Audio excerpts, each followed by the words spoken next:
What place in the house could befit such a painful way to go? It did not take me long to pick the living room, after finding and picking up my two weapons. Exhausted, I crashed on the sofa Razor sat on earlier, patiently waiting for the raging fire to consume me. As they went from flames to ashes, I watched many of the family's belongings slowly disappear. It felt disturbing to witness the family pictures on the walls burn, as all of them showed smiles aimed to lie and conceal dark truths that not only plagued our family for years, but also an entire village and many innocent people. After at most 10 minutes inside there I started to cough and choke, overwhelmed by the heat and the smoke, while hearing the countless souls outside rejoice to the prospect of my demise. I clenched my weapons tighter the more I coughed, thinking about how I was about to end up fried at the age of 13. This was no sweet fictional story where everything is rosy or ends well. I had failed to stop Redeye, I had failed to save my family, and on top of all that, I was about to burn. How could I win such a battle? After all, was I not just a kid? The question then popped in my mind suddenly, who am I? I remember the shadowy entity asking me that. Am I not the Outlander? I thought. Every single person in the world is going to cross the finish line one day, however, how that person will do it matters a great deal, at least, it does for me. What about me then? Is this how I am about to meet my end? Cowardly hiding in a burning house? I wondered, before jumping off the couch. It caught fire right at that instant and part of the ceiling then crashed on it. After everything I went through, after everything Edlin went through, for all the souls that created the diary, for all humans, I could not let it end that way. With one Forager covering my nose, I made my way to the kitchen and used a cup to pour some tap water on myself. I was still hesitating to step outside until I spotted the gas cylinders we sometimes used to cook in the house, on the verge of going off due to the heat.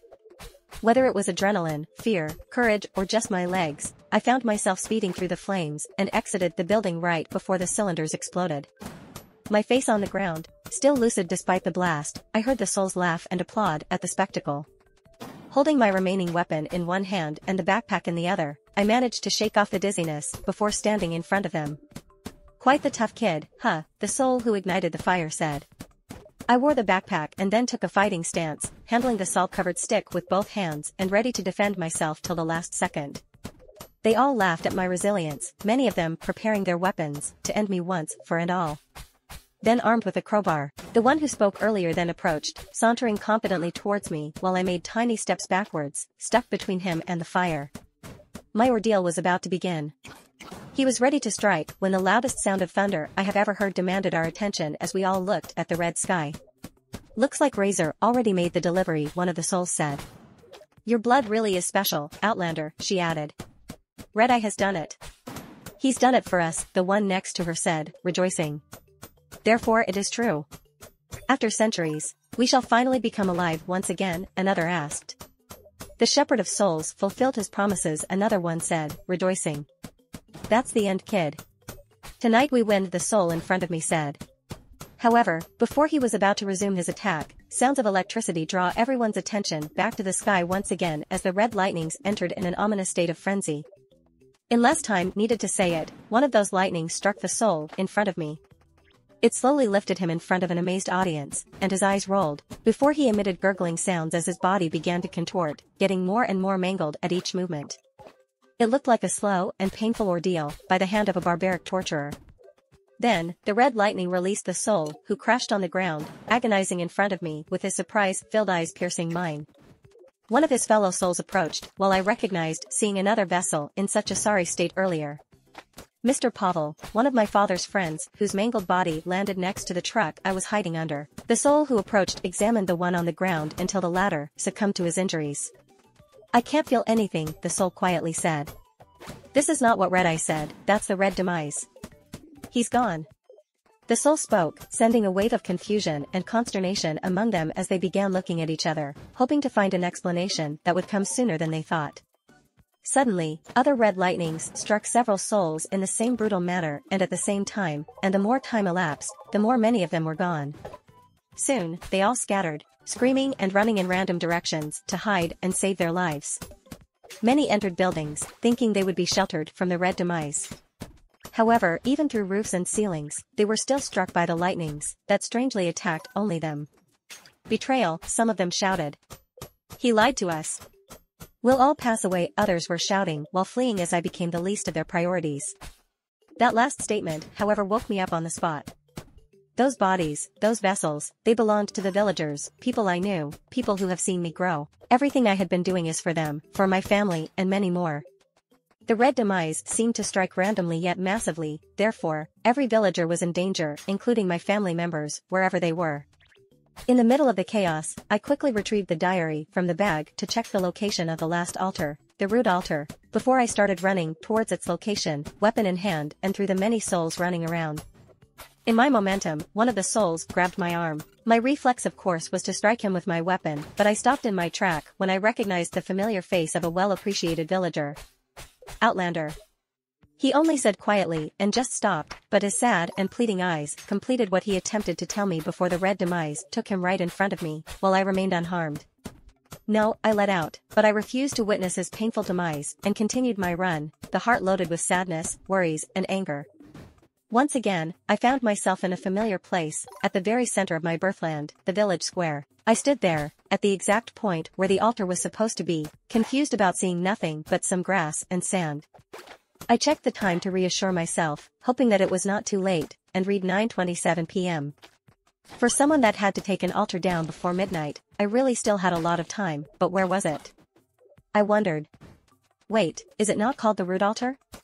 After all, each of them had a specific name, characterizing them one way or another, like all the previous ones being named according to their locations. The root altar was in the center of the village according to the map, and in most cases, roots are located underground, I thought. The root altar, as in the origin of all this mess or the root of the problem. Using my hands and my weapon, I started digging at the location, as fast as I could for at least 20 minutes straight, running out of strength, running out of breath, tired, hungry, desperate, while still hearing the souls, and by extension my people passing away at the hands of the Red Demise. I did not find anything and I was running out of time. I then got the diary out before frantically and mindlessly pacing through its pages, unable to spot any clue. The screams all around the village nourished the growing frustration inside me, so I threw the diary away before scratching my head, not knowing what to do. As a last resort, I picked up my weapon and ripped a piece off my partially burned outfit. I folded it and used it to blindfold myself. There was no other choice other than to miraculously remember that strange ritual from earlier that allowed me to disappear from the wine cellar. Yes, not the most logical or brilliant plan, but that was my plan. You know, I see and hear a lot of people complaining about all the poor decisions I have taken throughout my journey, about me running away most of the time. People think that once they find themselves in dangerous situations, they will have the reflex or the lucidity to do the right thing. That is fiction. It is already hard for adult trained specialists like soldiers, so how about a 13-year-old kid? Therefore, I ran left, then left again and tried to remember the rest, but I was still hearing the screams and the lightnings of the Red Demise. Of course, I failed to correctly remember the sequence of instructions and could no longer bear to hear the screams and the noises so much that I cried in despair, until I screamed louder. Stop, stop, just stop, stop, I shouted while ripping the blindfold off my face, with my eyes still closed. I just wanted the screams to stop and, they did. In fact, everything did as I could no longer hear even the lightnings of the Red Demise. When I opened my eyes, I noticed that everything was frozen in time, including the red lightnings in the sky, thus providing lighting and visibility in that new dimension I found myself in. However, nothing stood out more than the fancy brown casket placed in front of me, right where I dug a hole earlier. It looked like I was on the right path, but I really do not know how I achieved that. You know, it was like the way certain things in real life do not make any sense even though they happened. A miracle maybe?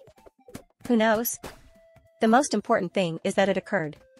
Somebody out there, more involved in the supernatural than myself, might know what happened, but I do not, and I am really sorry about that. I approached the coffin, weapon in hand, trying to make sense of the occurrence and get ready for any attack when it suddenly opened.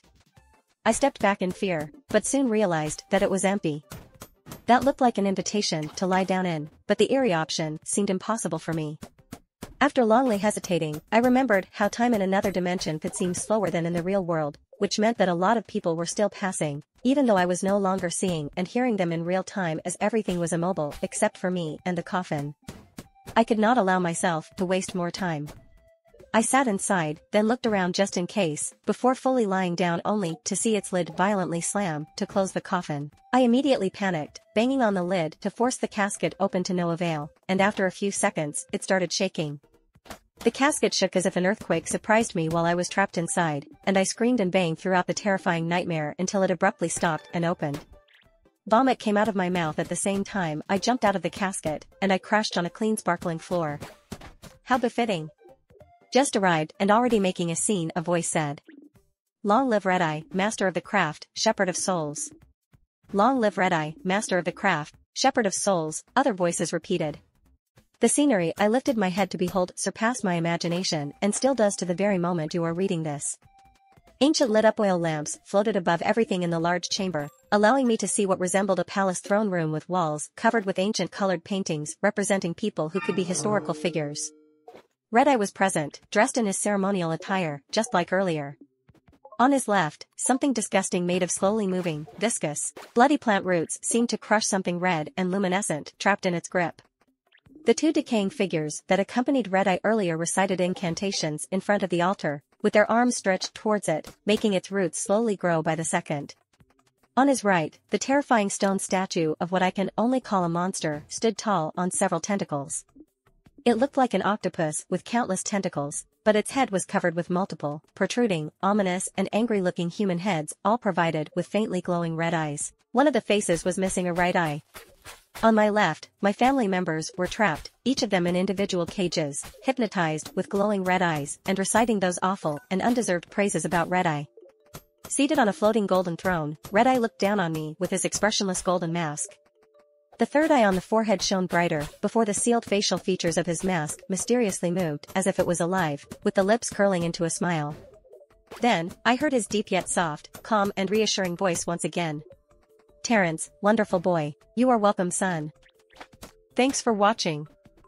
If you want to see more videos like this one, make sure you hit that like button and subscribe to my channel. And if you want to share your story in the next video, comment on this one and I'll make it happen.